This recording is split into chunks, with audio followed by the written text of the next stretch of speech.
పిలిచారా? ఇంతలో అమ్మాయి పిలిచింది. హలో అండి, హాయ్ అండి. మాట్లాడాలన్నారంట. మీరేం చేస్తుంటారండి? ఏం చేస్తూ ఉంటానండి, రోజుకి 2 గొడవలకు మాత్రం వెళ్తూ ఉంటాను. అంటే మీకు ఇన్కమ్ లేదా? ఇంట్లో అందరికి ఇన్కమ్ ఉందండి. వాళ్ళ దగ్గర నుంచి మనకి ఇన్కమింగ్ వచ్చేప్పుడు మనకి ఇన్కమ్ ఎందుకండి?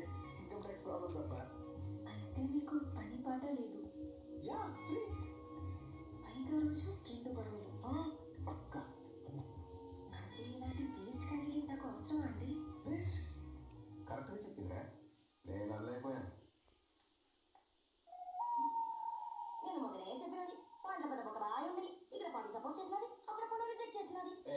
ఊరికి మా తమ్ముడు నాకపోతే నీకు చెల్లి ఉందిగా, తను బాగానే ఉంటుందిగా, ఇచ్చి చేసేద్దాం. ఇది వాయ వాయ నా తమ్ము చిన్న పెళ్లి చేస్తే అది ఏస్తా కూర్చోవాలి, నేను తూరుతా కూర్చోవాలి అంతేనా?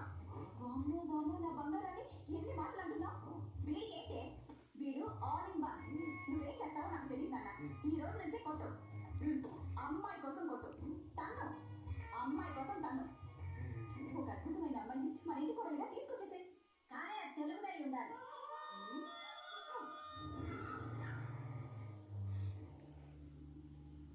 నానా సమాజం నేను గుర్తించట్లేదు కానీ అద్భుతానికి ఏంటన్నాను నువ్వు.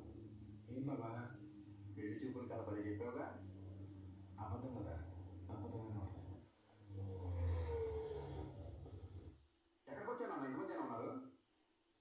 ఎమ్మెల్యే ఇల్లు అంటే ఆ మాత్రం జనం ఉన్నారు. कुछ कुछ करना है तो कुछ कुछ पता है बाबा. సగం తీసేశారు.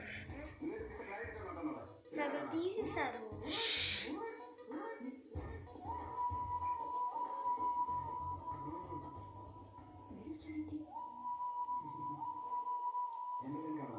నేను ప్రశ్నకి పోతుంది కుదరదు.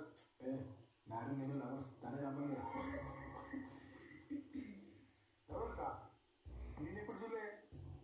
చెప్తాను నీకు ఇది నువ్వు చూసావా లే, వీళ్ళెవరు నువ్వు చూసావా లే, నీ గుడికే నువ్వు చూసావా లే, నీలోనే నువ్వే చూడలేదు. నీ మేడం హార్ట్లో ఉన్నది మనం ఎలా చూస్తావు చెప్పు. మ్యాటర్ ఏంటంటే నీ మేడం నేను కలిసి చదువుకున్నావు, ఒకే కంచంలో తిన్నావు, ఒకే మంచంలో. మేడం అతని లోపల పంపించే పంపించే అర్థమైందిగా, ఏమర్థమైంది? ఒకే కంచం ఒకే మంచం, అది ఫాలో అవుతాం. ఒకే కంచె ఒకే మంచివా? ఇప్పుడు రా డైరెక్ట్గా ఇంటికి వచ్చాడండి అనుకున్నా. జాగ్రత్త.